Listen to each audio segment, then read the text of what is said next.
In 1962, as Seattle Space Age World's Fair was launching, a column in the Seattle Post-Intelligencer called a man named Rainey Picardo the last of Seattle's own farmers.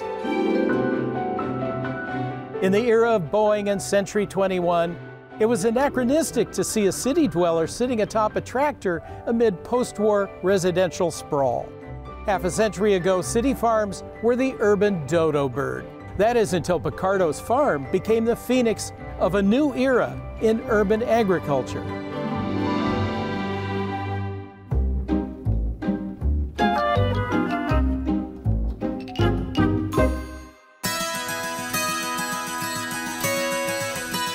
The Picardo family had immigrated from a hill town north of Naples, Italy in the 1890s, and starting in South Park, had farmed in Seattle for decades.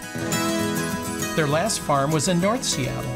They grew lettuce, cabbage, radishes, celery, turnips, spinach, beans, and other veggies, which the Picardos sold at the Pike Place Market. During Prohibition, they buried their crop of homemade wine in jugs in their field to hide it from the authorities. By the mid-1960s, the farm wasn't paying anymore. It was doubly difficult with development nibbling at the edges and taxes rising. Their once 30-acre plot was whittled down to a few acres. The best option seemed to be to sell. In the early 1970s, rescue came in the form of an idea. Could the farm, or at least part of it, be repurposed to grow food for the needy and teach children to garden? The idea came from one of Picardo's Wedgwood neighbors, Darlin DeBoca. The struggles of local farmers were top of mind in 1971. Voters were being asked to pass a citizens' initiative to save the Pike Place Market from a massive city-approved redevelopment scheme which would likely have destroyed the city's long-standing farm-to-table system. Seattle was also still feeling the impact of the 1970 Boeing bust. Many people needed help during what was, at the time, the worst economic downturn here since the Great Depression. If ecological consciousness was high, so too were concerns about the well-being of fellow Seattleites. DeBoca had noticed the potential of the Picardo property. Perhaps the fertile land could be preserved.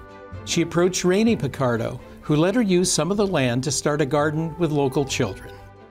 Her volunteer project taught kids how to grow their own food, good food too, without chemicals or fertilizers.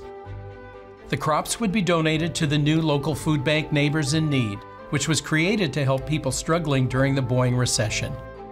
The idea intrigued a then city council candidate, John Miller, later a U.S. congressman, and he decided to do something about it if he was elected. As it turned out, he was, and that election was key. In Jeffrey Craig Sanders' History, Seattle and the Roots of Urban Sustainability, Inventing Ecotopia, the author writes, quote, "A revolution in city politics during the period of the market preservation battle brought a younger and neighborhood-oriented council to power in the 70s. Miller was part of that cohort." With a new wave in power at City Hall, DeBoca and her neighbors put together a proposal asking the City Council to assist with the experimental gardening program. The city would lease the Picardo acres for a community truck garden, and the lease payment, less than $700, would cover Rainey Picardo's tax bill. They envisioned up to 300 plots leased to individuals to raise vegetables, fruit, and flowers. The co-op would organize the gardeners with help from the Parks Department and a master gardener. In March of 1973, the City Council approved the plan for a 10-month trial. The garden was called a PPatch. P stood for Picardo. Demand for plots was strong. By 1974, there were more than 2,500 people working in 750 plots in 10 patches around the city.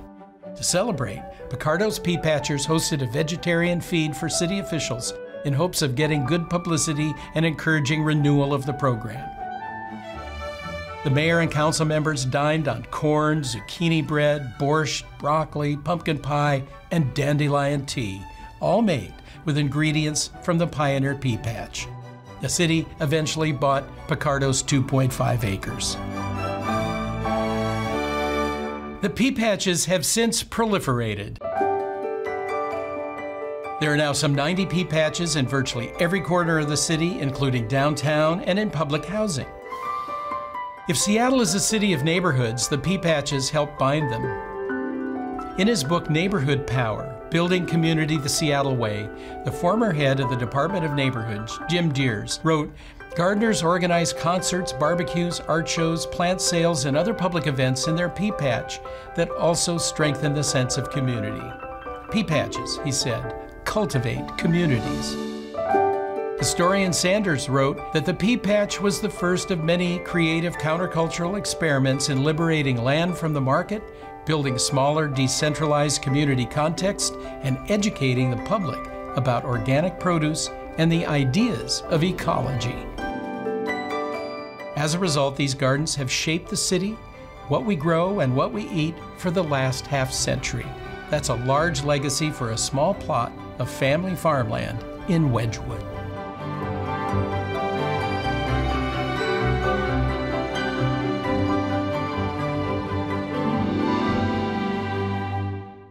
For more on this episode, listen to the Mossback podcast. Just search for Mossback wherever you listen.